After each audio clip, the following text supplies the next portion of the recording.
घर म्हणजे प्रत्येकाचं आयुष्यातलं सर्वात मोठं आणि महत्त्वाचं स्वप्न.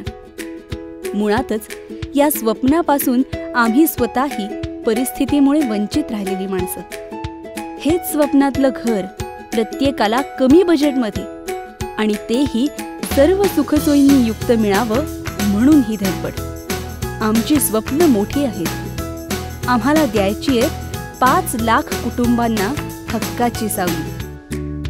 तुमचं स्वप्न पूर्ण करण्याची एक संधी आम्हाला द्या. कदाचित या एका संधीमुळेच आम्ही आमच्या स्वप्नांची एक पायरी पुढे जाऊ. कारण तुमचं स्वप्न पूर्ण करणं हेच आमचं स्वप्न आहे.